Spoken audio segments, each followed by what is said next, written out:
What's up, everyone? Welcome back to another episode of the Boys in Motion podcast. It's your go-to trio, the Boys in Motion, Andrew, Brian, and Tyler. And we're here to make your endurance training a little bit easier and hopefully a lot more fun. This is episode 20. And today we're tackling a big question: how to crush winter and late fall training with the right gear and mindset.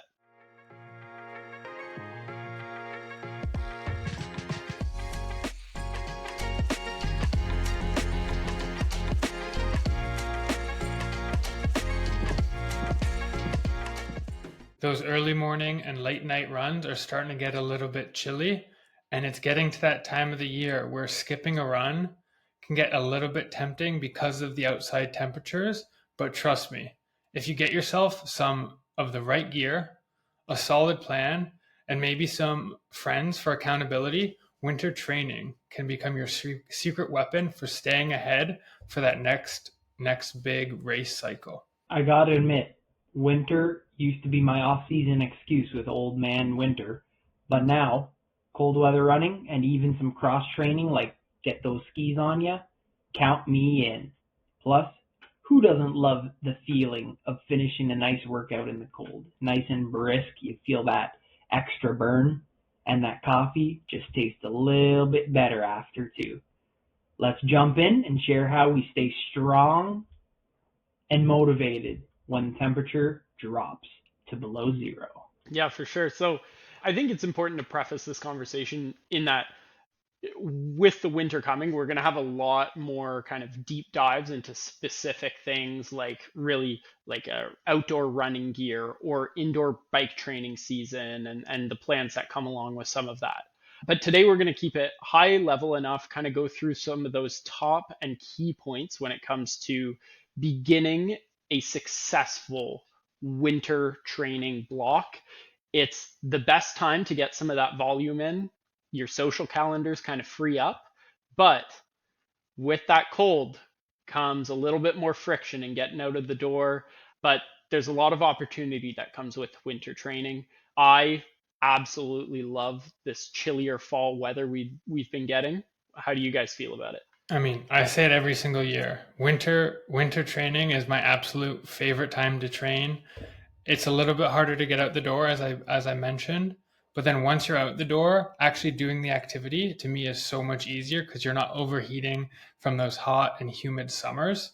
So I love when the temperature starts coming down, and if you are prepared with the gear that you have, winter training is wonderful. Very true. I want to say hardest part definitely is getting out the door, but once you're out, oh baby, does it feel great. And also, I don't know, I just love the look of like whiteness, and you're just like, everything's white on the ground, trees are pretty, you're just trekking through that snow, you're kind of one of the only meatheads out there doing hard stuff, so it's pretty fun. For sure. So the first point that comes with winter training is the fact that if you're going outside, you need to adjust the gear that you're wearing. So this means you certainly want to dress a little bit warmer. Now, this needs to be flexible based on the conditions. Is it windy? Is it actively snowing? Is it raining? What are the conditions like? And so you want to dress for warmth.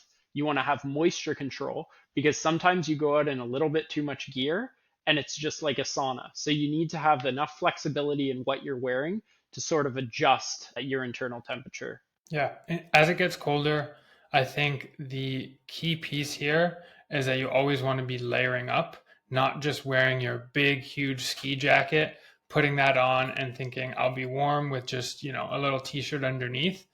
At some point during the run, during the activity, you're going to get too warm and you're going to want to be able to quickly shed layers.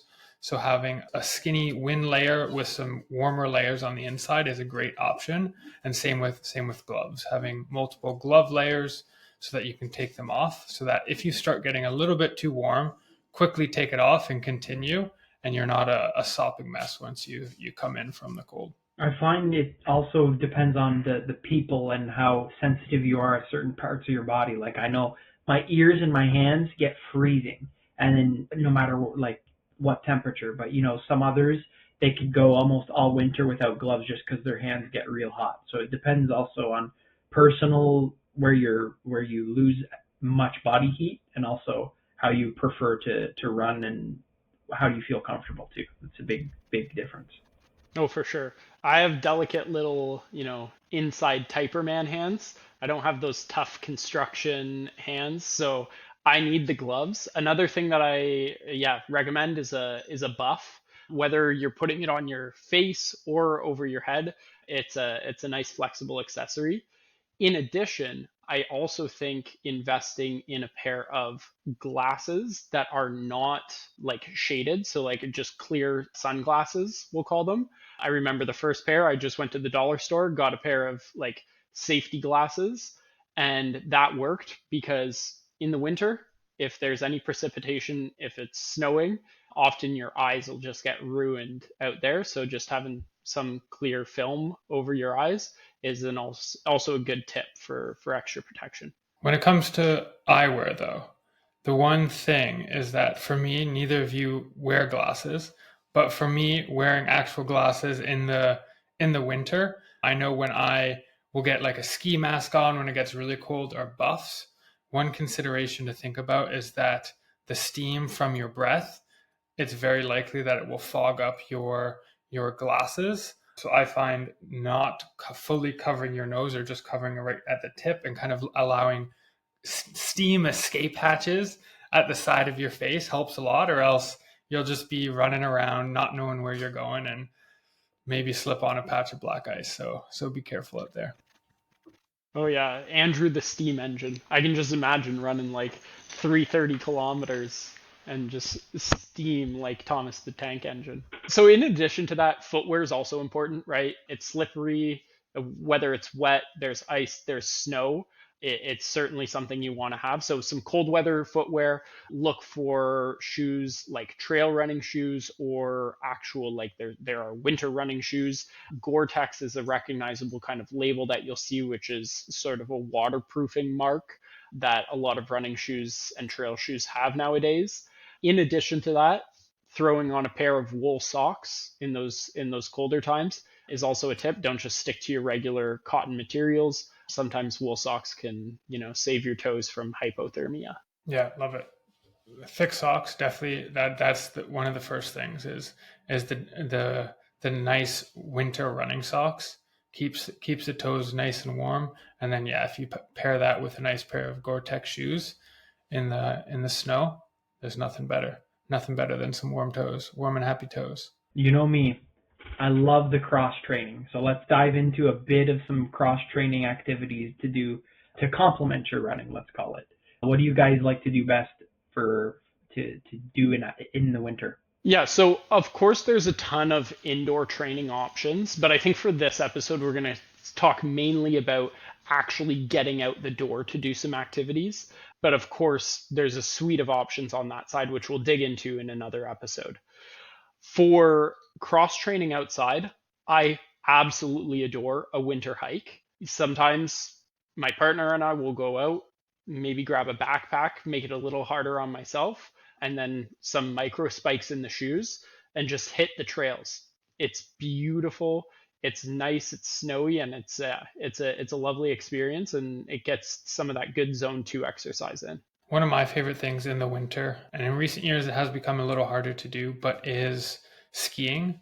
Whether you like downhill skiing or cross-country skiing, that's a super fun activity. For me, it's also just like a fun social activity that a lot of friends enjoy doing. So it's kind of that nice. I generally do it once a winter, go out with a bunch of friends, do some. Generally, for me, it's downhill skiing, but maybe you'll do some, a little bit of cross country skiing between different lifts and whatnot. So it's just a nice day to get out, get moving, and it feels like more of a social day, but you're actually getting some good exercise while you're doing it. Yeah, I have a lot of buddies that are giving me the bug to go out. I think I'm gonna have to go out this year, get some cross country skiing in up in the Gatineaus. So that'll be pretty fun to explore. I think it's kind of that vibe, like you're saying, exploring and kind of on the hiking or snowshoeing trails, but you're really just cross country skiing. Just at the end of the day, building that zone 2 engine. At first, I was in my head with, I'm not getting that running kilometer in. I'm not getting those times on my feet and the paces, but really it's just still building your cardio engine. So I got to get that out of my head and get out on the slopes. Double down on cross country skiing. Some of those athletes have the highest recorded VO2 maxes in history. They're absolute units. So don't sleep on cross country skiing. If you have the privilege to have, well groomed trails for cross country and enough snow to sustain the season, it's something, that I'm envious of all you Ottawa mans that are able to go and hit the trails. That's okay. A little less snow. Same situation here in Toronto. A little less snow, less ice just means more speed. We get more speed in the winter than you Ottawa mans. So give and take. Now, another thing that Ottawa has a great privilege of having is the Rideau Canal and the skateway, because ice skating is another huge bonus activity as a winter sport that can help build some endurance, but that's also kind of a mix from your regular cycling and running. So check your local arena, check your local parks, see if there's open skate times, because hitting the blades on the ice can definitely get your heart going. Also, playing hockey in general, it's a sleeper exercise for VO2 max. I find actually I've recorded my highest ever heart rate on the ice, so it really complements those interval trainings and like track sessions. Like if I look at my heart rate data with the hockey game versus a track interval, they're almost identical. You have your peaks, you're on the ice, a minute or two, you get off the ice on the bench, you're recovering, and then you keep doing that. So it's actually pretty good for that zone 5 work as well, if you want to get out there without braving the cold and the wind. Yeah, that's awesome. So obviously very, very good VO2 max focused work. Do you find that something like playing hockey, like skiing, brings more risk than is maybe worthwhile in your training plan because of that additional risk of injury, certainly with skiing and hockey? I don't know if this is an attack, but definitely, because I did get injured last year actually at the end of the winter block, let's say, with exactly like you said, playing hockey, just a bit of that physicality gets another risk in the mix there. But yeah, with skiing too and hockey, your legs are a little bit more susceptible to that cross movement and impact with others, or obviously with just gravity and the way you're moving, but which is a lot different than running. But at the same time, it could also help you strengthen those lateral muscles and those micro stability movements that you would otherwise just be running straight. So I do find it's like a bit of a give and take there. You can't go full hero mode when you're playing, like I try to do sometimes. You get out of your head there and you kind of step back a bit, but that definitely is a risk that brings to the sport that you're playing. Yeah, and I didn't mean that as a total attack on you. It's also an attack on me, because I injured myself in the last marathon training block I did snowboarding. And Oh yeah, again, true. I got bit by the hero bug, yelling at my little cousin, "Hey, watch this!" And then boom, 15 seconds later, I'm crying on my butt with a sprained ankle. See, the one trick pony over there, no injuries with the guy, just the That's running. the thing. If you just gear up and just run all year long, there's no hero bug. It's just you're just running, just watching out for those patches of black ice. That's all I got to do. Yeah. So either way, like running, I think the clear message from us is no matter where you are in the world, if you have snow on the ground, it shouldn't stop you from heading out the door. I think winter running is not something to shy away from. I think we can all agree there. There are definitely days that are riskier to go out for a run, but overall, it's not something that should stop your training block, and you don't need to be stuck on the treadmill all winter. The treadmill should be illegal. At the end, final statement that I need to make. If you take anything from this podcast, don't go get on a treadmill. Last resort. And that's not even the hot take. I don't know what's going to be the hot take, but that is definitely quite the experience. I can't tell you the last time that I went on a treadmill. I don't know. It's been probably 5+ years, and I get a lot of winter miles in. I made the mistake when I was most recently in San Francisco. Didn't want to leave the hotel, was having a lazy morning, hopped on the treadmill. Worst run that I had in a very, very long time, and probably since. I couldn't even believe how long like 4 kilometers on a treadmill felt versus 4 kilometers outside. It easily doubles the like pain and Oh, brutality of running. easily, It's funny easily. because when I was speaking to my physiotherapist, he was saying the perception of like easy to like some people think the treadmill feels way easier than running outside, and I can't wrap my head around it. If there's anyone that's listening that you feel like that, just come at me. I'm ready to have you on the pod, and we're just ready to debate treadmill versus non-treadmill. Let's go. Well, I'll shout out to my buddy, my good friend Charlie. He's a freak. Does some crazy treadmill sessions with his partner at work. They do him and his buddy. They do like crazy morning workouts. They'll go from 20K. I think they've done up to 50K on the treadmill indoors. So I don't know how they could actually do that mentally, but that's pretty crazy. Straight to jail. They should be going straight to jail. That's all I gotta say.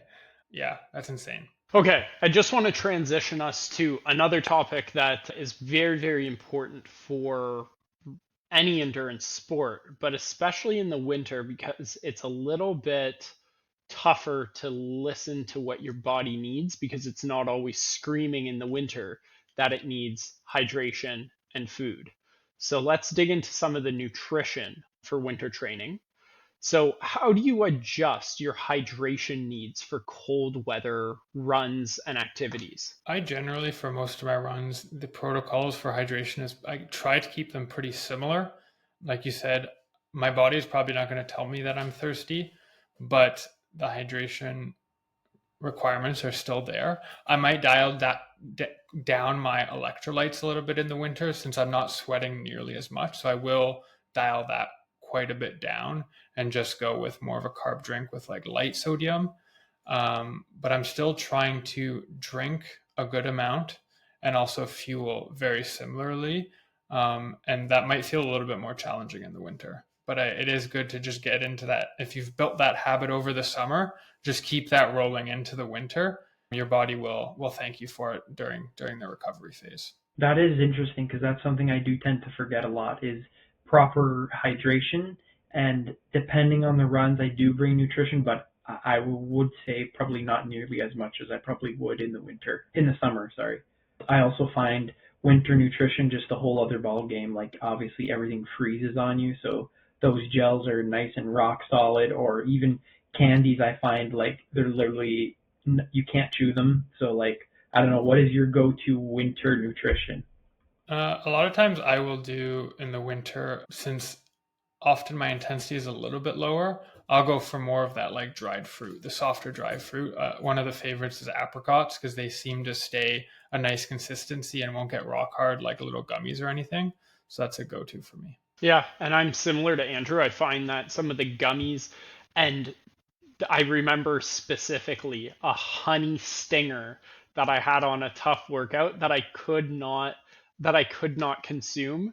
And so I had to put it under my armpit and run for a while, but it was leaking all over inside because I had already opened it. It was brutal. So big mistake was made there. But I think, like Andrew said, like maybe some more kind of real food type of stuff rather than always relying on gels and stuff that can freeze a little bit easier. And then for hydration, again, I'm drinking before and after. And if I'm out for more than an hour and a half, I'll probably stop for a drink somewhere because, yeah, your body doesn't necessarily let you know quite as quickly as in the summer or the warmer months that you need more hydration. What about you, Tyler? Guilty for getting pretty bad on a bit of both, but I still stick with the fuzzy peaches and I just put a few in my mouth and just suck on them until they get good enough to chew. And for hydration, I actually usually tend to try to plan my routes if they're over an hour and a half. Just stop in, get a Starbucks at the same time you warm up a little bit, get some water in you, and then you keep going. So usually I stop because also I don't like holding on to things in the winter. It keeps your hands a bit colder. You kind of can't bundle up if you need to. So I try to stay away actually from carrying hydration. I do agree with the stop. However, one of my pet peeves is in the middle of a workout or a run and you go inside and just completely overcook and just kind of like, yeah, to me that's a really really terrible experience. So sometimes I'll just uh, chuck a water bottle and then kind of like loop back around to it, something like that. Because that's true. You start sweating in the store, and then you're like, oh frig, now I'm all wet. Yeah, True. I really don't like that. And then when you pop out in the cold, it always feels like 2 or 3 times colder because of that. That's the funny thing about winter training is even though you're not sweating during, after once you start cooking, the clothes can feel like they're like sopping wet, even though during you're like feeling like you're not sweating. So just be prepared for that. And of course, the other downside of the winter training or colder weather training is lots of laundry. More like all these layers we're talking about, get prepared for more loads of laundry because it's a challenge. What is your protocol on cleaning workout clothes in the winter? Sniff test. Socks, one use. Bottom layer, like I'll generally wear like a tight underneath like a pair of long tights, one use. But then the layer on top of that, and then the layers on the top part of my body, I have like a spray, hang them up, spray it. It's kind of like a smell removal spray, let it completely dry, and then that I might do that either 2 or 3 times, depending on Oh, if it's bad, and then wash. My way protocol. too. That's way too clean. I don't know. You guys are gonna roast me for my protocol. What about you, Brian? Well, I would say I'm sort of in the middle because I definitely like it. I would say like if it's direct skin contact and it wasn't just like a 5K, I'll probably clean it, which means kind of minus like gloves and hat, that I'll kind of clean weekly maybe. But yeah, I think I'm somewhere in the middle. But I think Tyler needs the name of your spray because if he's only doing sniff test, I wonder if he could go a whole season with just spraying stuff clean instead of actually doing the laundry. Well, I'll save some money. I think is what you're telling me. I'll save some nice laundry money. Autoban, that's what you need. So Autoban, if you're listening, sponsor Tyler. We want to do an experiment. Yeah. Well, my protocol, I said it is a nice little sniff test. The base layer for sure gets a wash, but basically anything over that is fair game. I don't think I think I wash my jacket once a season. Hats and gloves. The more they smell, the more they know you're coming. So it's even better. I love it. Okay, so something else that is kind of goes hand in hand with winter training here in the Great White North is the fact that so much of the day is dark. And so kind of like anytime you're not at work, it's going to be dark out, which comes with some pros and some cons. But it definitely means that you need to have an eye on safety, an eye on lighting yourself up. So, what do you guys do to, yeah, stay lit up? Yeah, this one is super important for me, and a few listeners will know that I am awful with this, and people give me heck all the time. But because I am an evening runner, this is especially important. And I'm going to give you these tips and hopefully listen to them this winter. Fingers crossed. We'll see how. Stay tuned. But some good ideas are a reflective vest for visibility. You want those cars that are driving by, even if you're running on a trail or sidewalk. That's my excuse. I'm on trails and sidewalks. Why do cars need to see me? But they do. So a nice big reflective vest, bright colors. If you're all in black, no one's going to be able to see you. And when you're crossing sidewalks, they might just hit you, and we don't want that. Other things are headlamps or light up accessories. I've seen those vests that have lights. Those are good to be seen, but also see. So if you're looking for your footing, looking for little patches of ice or weird footing in the snow, having a headlamp is always a good idea. Yeah, I've already seen myself bust out some of these items already in my evening runs the past couple of weeks. So like you said, I've always usually got the light on me in case, even if I'm in a well-lit area, I'll even sometimes pull it to the back and I have a red flasher on the back of my head so people don't hit the noggin. Also got some green flashers and that reflective vest. Just pull it on no matter what you have it on, over top, I mean. It's a good habit to have. Here's what I wanna propose. I think this winter training block weekly, I need to check in on you to see how your laundry situation is doing, and you need to request high vis safety image from me from one of my A runs. safety Yes, check. and safety for Juicy J because the sniff test. I don't know if it's passing that nose. Yeah, we'll see. We'll see. I like that challenge. But what do we have to do to Brian though? I feel like Brian's getting off the hook here. For me, it might be route planning because one thing about winter and the dark is that one, the streets are a little narrower, it's a little more dangerous to run on big roads, and it's dark and I'm out in the country, so I don't have the kind of capability to go on all these nice trails or sidewalks so much. So for me, it's about being smart about properly planning the time I go out to run and also properly planning my route, making sure those roads are cleared, making sure that when possible, I'm picking routes that have good long visibility, like long straightaways, so that cars can see me from a long distance. And yeah, it is something that I'm worried about running out in the country during the winter and at night. It's not as cushy as the trails in some of the larger cities. I forgot about that. Yeah, you're a country boy. So like the bigger snowbanks, you can't really go on the shoulder because there's the snowbanks there, and if you're running in the middle of the road, you don't want to get hit. So yeah, we'll have to keep checking on each other here. I like it. Yeah, even when I come back, even just to Niagara, not necessarily in the country of Niagara, I basically need to try to do a lot of the same loops all the time since they're not living in the city. I basically do all the exact same routes and can do what I'm doing in the summer because they clear the snow so quick and salt and whatnot. But yeah, route planning is definitely a big one depending on where you live. I was gonna say a good rule of thumb for me that I would always do is try to pick like bus routes as well because they always clear the bus routes first, especially in the outskirts of downtown of cities. They at least do the main bus routes and the sidewalks so people can get to the bus stops. So that's a good tip too. Yeah, safety is important, so I'm interested to see if we can actually stick to our commitments that we've made here. So we've talked a lot about kind of the difficulty, the friction of being outside in the winter, training outside in the winter. But what are some of the positives? My favorite one, just building that mental toughness through the cold weather running. Just the thought in the summer, you see so many people out on the trails doing activities, out with their pets, just like out there having a great time. You hit the winter, oftentimes you're almost the only one there. It's deserted, and that's a really great feeling when you're out there pushing and you're like, it's just a great mental boost of why you do it. And you can think of, oh, I'm making progress.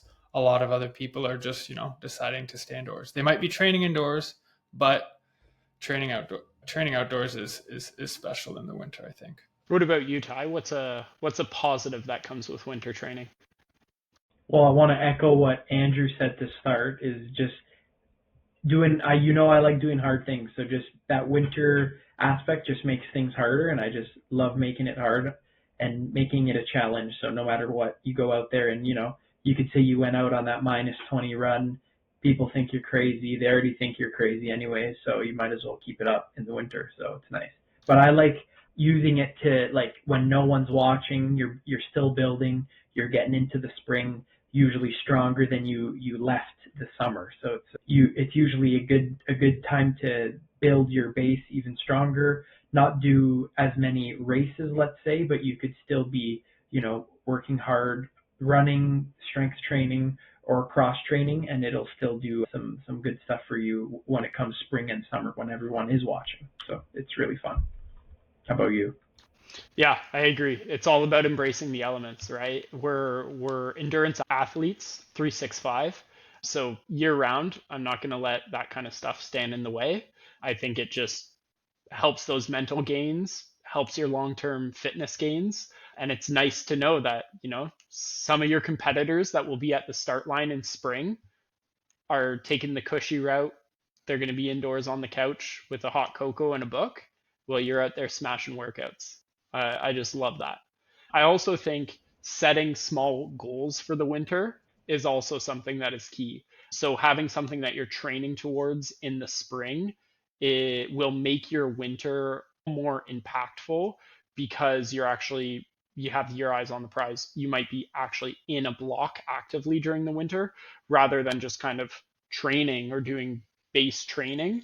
Yes, it's great for that, but it should be a time where you can, yeah, have your eyes on the prize as well. Love it. Yeah, I love to have the big goal in the spring to help me push through that winter. Because, like I said at the beginning, even though I love doing it, we all have those days where it's hard to get out there. So if you have that goal, it makes it just a little bit easier to get out the door, because there's a bigger reason to why you're doing it, and you're just stacking those bricks, bricks, and building that foundation through the cold winter. Yeah, that's the best part of it. Another thing too, I'd like to mention is, especially in Ottawa, they love their winter community races. So they always hold, I'd say maybe even once a month, a 10K or a half marathon in some freaky conditions, either super cold or one year was like a blizzard. I'll never forget that race, a 10K in the middle of winter, in the middle of farm fields. It's quite the experience trying to push a pace basically in quicksand. It's also pretty interesting. So that builds your fitness, builds also your confidence for those nicer days. Is that a race you actually participated in, Ty? Yeah, I did it. I have a crazy picture. It's actually pretty cool. You see the snow like coming down and it's all over your body, and like there was so much snow that you could see it through the camera. But it was a Richmond 10K a couple years ago. I did that, and there was a couple centimeters on the ground. They couldn't clear it fast enough. I do remember you telling me about this. Didn't the guy who won that have like super sick race shoes? There was like inches of snow on the ground, and he was just in a hockey jersey. Oh yeah, he was. I think his name's Scott. I gotta shout him out. He definitely doesn't listen, but his name's Scotty, a local legend in Ottawa. He's wearing a New Jersey Devils jersey, short, 3-inch split shorts, and the Vaporflies on him. He was a menace. It was nice. That's a I'll have to get warrior. Pictures. That's a winter warrior. That's too nice. Oh, and he was cooking it too. It was quite the spectacle. Very good. With that winter heart rate, he was probably just low 130s that whole time, just zooming. Andrew, what about yourself? Have you done any wild winter races or challenges? I don't generally do too many winter races. I normally wait till the nicer weather comes. That's normally when I'll start racing. But what I do love doing, and I have one specific long run in memory that it was a few years ago, and it was right after a huge dumping, and Toronto got like unprecedented amounts of snow, and basically the whole city was shut down. City services were like, we don't know what to do with this, and like everyone was getting off work right as the dumping was happening. The snow was, I don't remember exactly, let's say a few feet just for dramatic effect. And I was out there. I had a 20-mile run scheduled that day, and I got out there, and I was, for the first 10 miles, I was on the waterfront trail just trudging through snow. And then finally at 10 miles, the snowplows come out on the waterfront trail, and they're blasting through, getting all the snow. And then the last bit, I was just behind the snowplow, just running behind it. And as it was clearing my path, did not see a soul out there, and almost saw, actually, I don't think I saw a car either, because the whole city was shut down, and I was just out there on the waterfront trail. So that's crazy. Not a race, but that's so that was sick. very memorable, and it was a lot of fun. And trudging is a great workout. I was going like 14-mile pace. Heart rate was probably like 170 the whole time. My heart was zooming. I wasn't zooming. So this, for me, is the exact same winter training experience that I crave. Last winter, every time that there was this like snowstorm warning, those kind of watch alerts that would come on your phone, I would be out. I didn't miss a single time where there was like probably more than 6 inches of snow that came down in a day where I wasn't out doing a long run. And that's kind of the challenge that I set myself in the winters, is when there's bad weather, I'm going to be out there. I remember that. I remember you'd be like, BRB, just going for a quick run, and it was like madness outside. You're like, I got to go do my 16K. You do the same loop. You go around just the where it was craziness, and you're just like, yeah, sorry, I'll be right back. I got to do my run. And we'd go on Tuesday mornings, no matter what. Yeah, and some of those were cold. I to me, the cold is actually tougher than the big storm. The big storm is really, really fun. You're out there solo. The city's always quiet as well, and it's just fun being out there. And it's hard, but it's very, very enjoyable. The cold, when those like -25, -35 with wind chill mornings hit, oh gosh, that's where I want to stay in bed. And I mean, sometimes if it is crazy, if the wind, like the wind index is just absolutely insane and it hits those, -30, -35, sometimes due to safety, it is maybe best to not go outside, be safe, and, maybe consider the treadmill. Well, no, don't. But maybe consider cross training that day instead. Is Hot take yeah. again. Yeah, I do agree. This is more of like my experience, not saying or recommending that anybody do this. Like last year, went out in a like a freezing rainstorm and slipped 2 or 3 times, and that's not what you want for your running experience. It's probably not a net positive workout for me. To me, it's just the challenge of being out there in those conditions, but not necessarily for building fitness, and also not necessarily smart. All right. Well, Brian, I think you're on a bit of a streak for saying some questionable things here at the end of this episode. So I think you've been teed up perfectly for this week's hot take. Let's hear it. Yeah. So when I was thinking of my hot take this week, I originally, first gear was talking about treadmills and how the treadmill should be in the poubelle. But my hot take this week is one that's very dear to me. And it's, if you don't run in the winter, you're not a true runner. I just don't think that if you're only training 3 seasons outdoors, you don't actually like running. You just like the nice temperature and the look of the sport. You don't actually love running. So you're talking about a good time runner, basically. They only run when it's a good time. Exactly. No, if you adore running, the bad weather in the winter can't stop you. Love it. Couldn't agree more. Winter's the best season. So fully on board. I'm on the no just good time runners allowed. Get them out of here. Well, I don't know.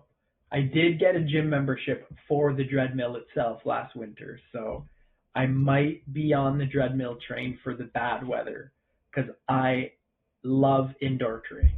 Oh, It's just indoor more training's torture. fun, but if I'm running, I'm going outside. I'm about 75% outside these days. Well, not these days, but I think this winter I'll be 75, 80% outside, 25 inside. So I do like your hot take, but I don't know. You'll see me on the treadmill, that's for sure.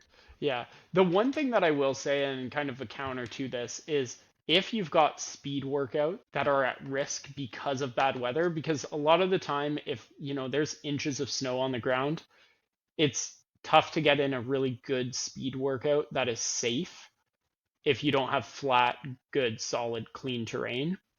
So that's one place where I might flex to the treadmill. I don't know. Or you go with a buddy and you let them dredge the path first, like I did with you, Brian. A few of those long workouts. That's true. So, what is that best piece of gear you've ever gotten for the winter? Wondering if there's anything I should pick up. Okay, I'll kick off the best winter purchases. I'll give you two that I really like.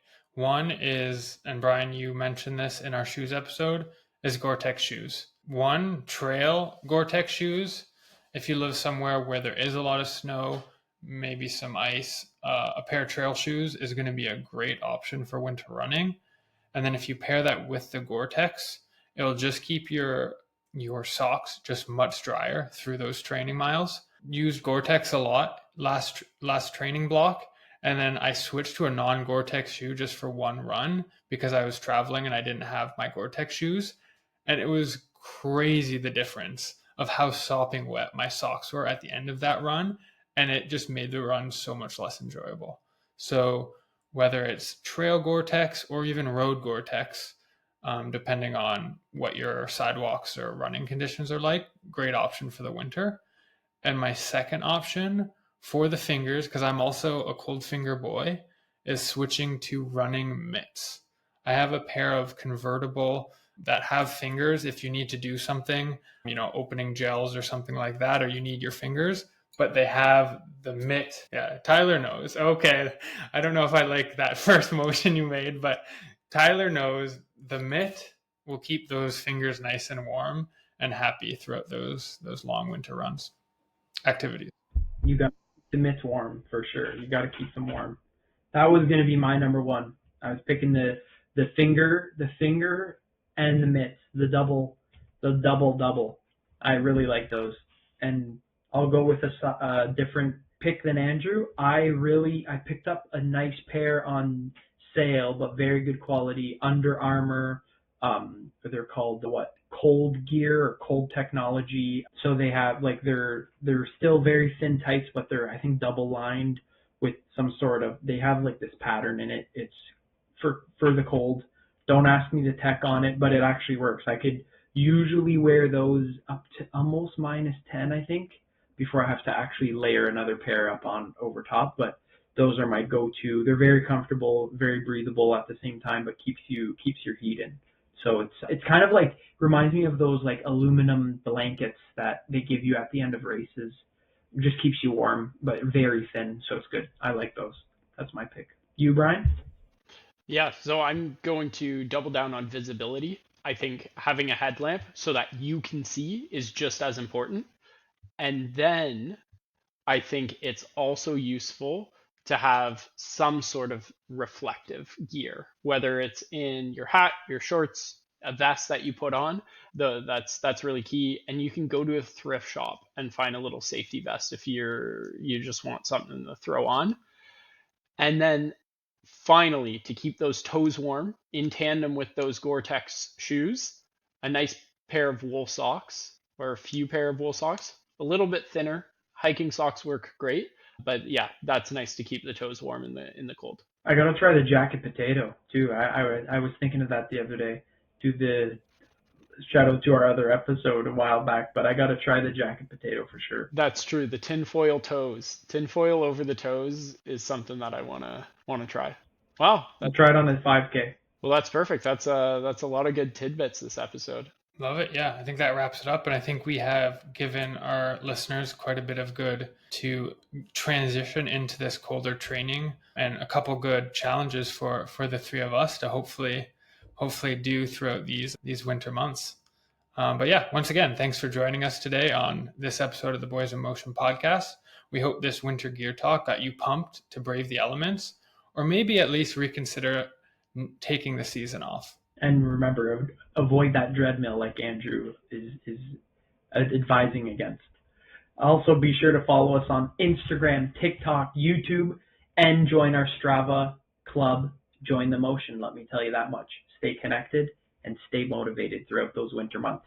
Subscribe also on Spotify, Apple Podcast, so you never miss one of these nice episodes. Awesome. Quick reminder, we are not doctors. Our advice is based on our own experiences and research. Even if that experience is going out in every big storm in the winter, don't just follow us. Be sure to check with your healthcare professional before changing up your routine or doing anything too crazy. All right. Stay warm, stay motivated, get the heck off that treadmill, and remember, there's no such thing as bad weather, only bad gear. See you next time on the Boys in Motion.